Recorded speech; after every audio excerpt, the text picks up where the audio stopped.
안녕하세요. 파산관제인 홍익표 변호사입니다. 이번 시간에 이제 실제 그 개인 파산 사건이 어떻게 처리되는지 그 실제 사례를 통해서 한번 쭉 플로어를 한번 체크를 해보겠습니다.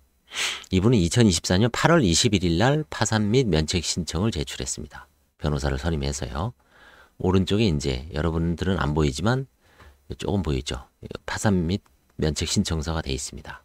지금 이제 전자소송 사이트에서 이거를 보여주는 겁니다. 뭐 첨부 서류는 이제 전형적으로 돼 있죠. 채권자 목록부터 이제 접수증명서까지. 그 다음에 이제 특이한 게 면제재산 결정 신청을 파산 신청과 동시에 하죠. 면제재산 결정 신청서는 이제 읽어보면 사건 번호가 나옵니다. 그러니까 파산 신청을 해서 사건 번호가 나와야 할 수 있는 거죠. 날짜 어떻습니까? 같은 날 돼 있죠. 그러니까 뭐 10분이라도 먼저 신청서를 접수하고 사건 번호가 나오고 뒤에 이제 2번째 문서로 신청 대리인들께서는 두 번째 문서로 면제재산 결정 신청서를 내죠. 이거는 파산 신청과 동시에 14일 이내에 해야 됩니다. 14일 이내에. 14일이 지나가면 못합니다. 법적으로. 법정 시한이 14일입니다.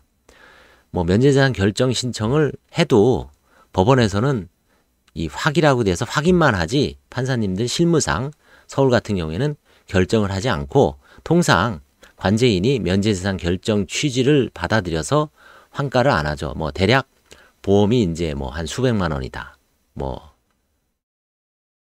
서울 같은 경우는 대개 이제 예전이면 1100, 지금은 1375만 원 미만인 뭐 자동차라든가 그 다음에 보험 해약 환급금이라든가 그 다음에 예금이라든지 이런 거는 유체동산도 마찬가지죠. 환가를 하지 않습니다.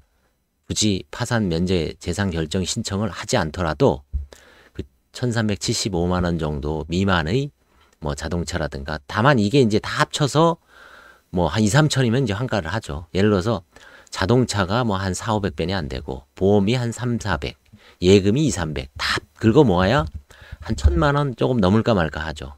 이런 경우에는 안 하는데 예를 들어서 자동차가 뭐 한 900만 원 되고 보험이 한 900만 원 되고 예금이 한 900만 원 돼요. 합치면 얼마죠? 2700이죠. 이런 경우에는 환가를 할 수도 있습니다. 하는 게 일반적이죠. 잘 주의해야 됩니다. 그래서 이제 8월 20일 날 신청을 하니까 법원에서는 예납 명령이 나왔습니다. 예납 명령은 옆에 보니까 예납금을 80만 원 한 걸로 봐서 판사님이 이 사안은 관제인이 조사하기가 뭐 한 그 정도 노력을 들인다고 봤을 때 80만 원으로 한 것 같습니다. 그 다음에 이제 이틀 뒤 8월 29일 날 대리인께서는 납부 확인서 요 80만 원을 납부를 하고 이제 첨부해서 냈습니다. 보정서를 첨부했죠.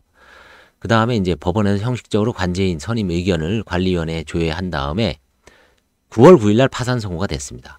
그러니까 8월 20일 날 신청을 해서 9월 9일 날 파산 선고가 된 걸 봐서는 뭐 며칠입니까? 20일 만에 선고가 됐죠. 보름 조금 지나서. 그래서 선고한 날날 파산 선고가 되고요. 그 다음에 이런 각종 공고가 되고 11월 7일이 일액일입니다. 11월 7일. 요 관제인 보고서는 11월 7일이니까 일주일 전에 이제 들어갑니다. 일주일 전에. 10월 30일 날 제1회 관제인 보고서를 내고 관제인 보고서에 이제 첨부한 서류가 있고요. 11월 7일 날 이제 제1회 집회가 열린 거죠. 관제인 보고서를 제가 뭐 간단히 살펴보면 이분은 이제 이 당시에 지금 현재 57년생이니까 연세가 67세시죠. 67세고요. 남자분입니다. 파탄 원인은 2008년도에 이제 경제적 파탄이 왔습니다. 왜냐하면 95년에 이제 다니던 직장에서 이제 문을 닫으면서 실업자가 돼서 어디 이제 회사에 들어갔는데 여기에 이제 일종의 바지사장 투자를 하면 대표를 시켜준다는 말에 혹해서 이제 투자를 했나 봐요. 그리고 대표가 됐는데 사실상 직원이죠. 근데 결국 그 회사가 부도가 나면서 본인은 신용불량자가 됐고 2008년부터 사실은 특별한 일용직으로 지냈겠죠. 그러다가 이제 최근 2024년도에 거의 한 15, 16년 정도의 어떤 세월을 이제 어떻게 보면 뭐 허송세월은 아니지만 시리에 차서 보내신 것 같아요. 그래서 결국은 좀 빨리 했으면 좋았을 텐데 67세니까요. 그렇죠?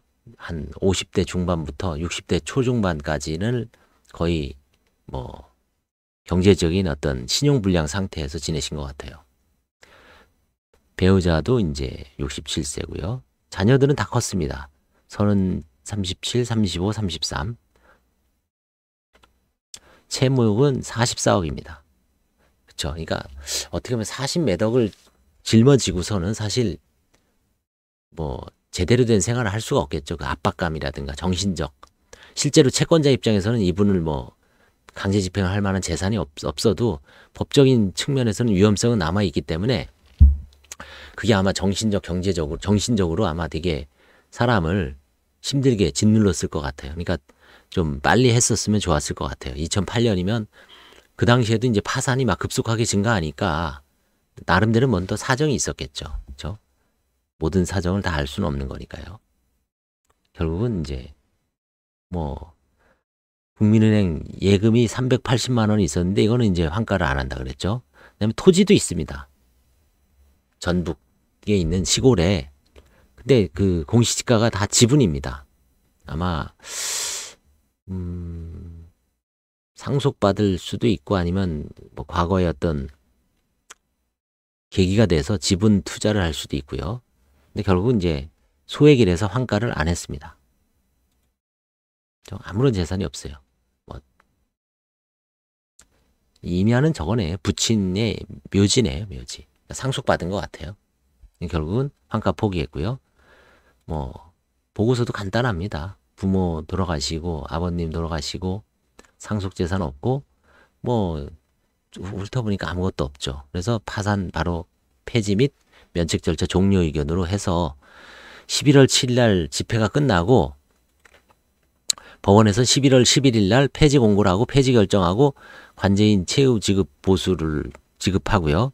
그 다음에 면책 허가를 바로 그 다음 날 면책 허가 결정 공고하고 면책 허가 결정문은 대리인 사무실 법무법인으로 보내줍니다.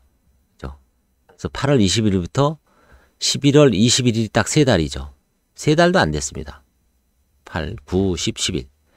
80일 거의 뭐 확정까지 하면 100일 정도 90일 정도 되죠. 26일 날 확정이 됐으니까 딱 100일 만에 100일도 안 돼서 90여일 만에 바로 면책으로 종료된 사안이고 이거는 이제 뭐 이럴 만한 사안은 이제 거의 3달 만에 해주는 것 같아요.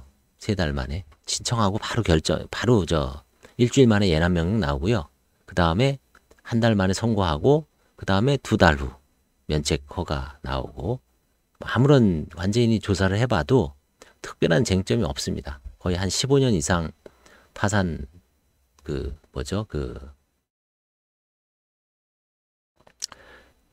신용불량 상태에서 아무런 재산이 변동이 없기 때문에 잘 마무리가 된 것 같습니다. 감사합니다.